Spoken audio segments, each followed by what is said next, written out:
plus haut niveau depuis 2021, nous dit l'INSEE. Le chômage a frôlé les 8% au dernier trimestre 2025, avec un peu plus de 2 500 000 Français concernés.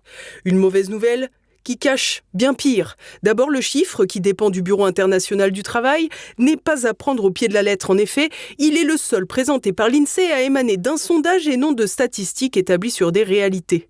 Si l'on était mauvaise langue, on penserait même que c'est pour limiter la casse, et ce n'est rien de le dire. D'ailleurs, l'ancien ministre du Travail, Astrid Panosyan-Bouvet, le disait elle-même, il faut nuancer.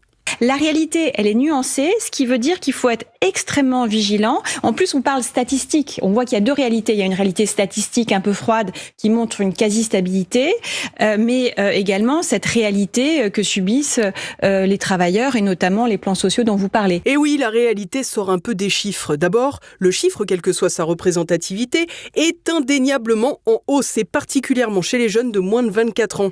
Avec une augmentation de 2,4 points, on atteint 21,5% de chômeurs dans cette tranche d'âge, soit 742 000 personnes. Vous l'avez compris, ces chiffres n'ont rien de réjouissant.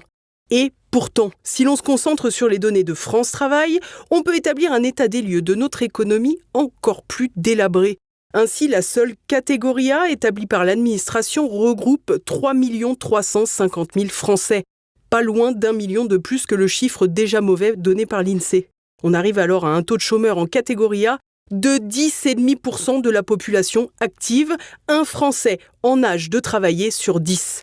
Et pourtant, la catégorie A est déjà très restrictive, car elle ne regroupe que les personnes qui n'ont pas travaillé du tout au cours d'un mois.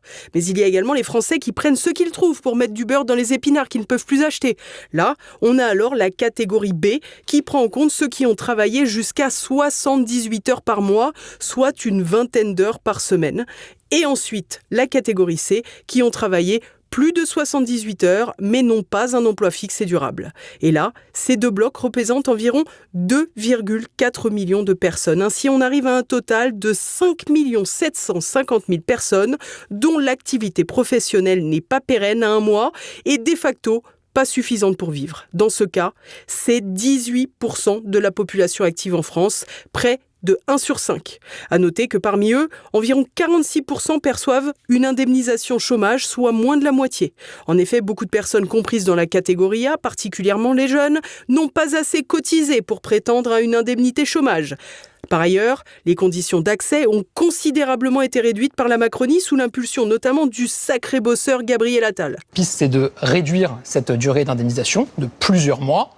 Je ne pense pas qu'il faille que ça aille en dessous de 12 mois. De quoi bien nuancer le laïus sur le fait que les inactifs gagnent plus facilement de l'argent que les actifs au SMIC.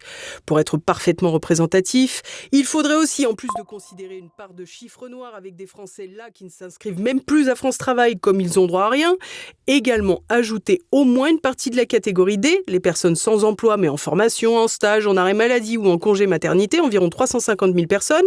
Et il faudrait aussi inclure une part de la catégorie E qui comprend les personnes qui cherchent toujours un emploi tout en travaillant sous différentes formes, notamment avec les contrats aidés et autres subterfuges de l'État pour baisser les chiffres du chômage de façon artificielle. Une stratégie presque assumée par Emmanuel Macron dès 2016. Je vais être simple avec vous. Les jeunes ou les moins jeunes, en particulier dans les quartiers les plus défavorisés, comme ils disent dans les banlieues, ils ne sont pas là pour tenir les murs. Et ils ne veulent pas tenir les murs, comme on le dit trop souvent ou comme on les stigmatise.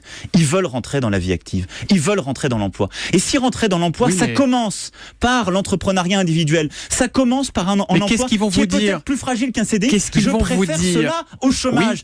Oui. Une ode à l'uberisation de la société qui a bien produit ses effets 10 ans plus tard. En effet, contrairement au laïus sur le manque d'énergie des Français qui ne voudraient pas travailler, la DARES, la Direction de l'animation, de la recherche, des études et des statistiques qui dépend du ministère du Travail, considère que le taux d'emploi vacant en France est de 2,5%. Ainsi, une bonne partie des chômeurs français ne trouvent pas de travail parce qu'il n'y en a pas.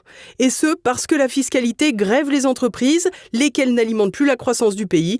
Un véritable cercle vicieux.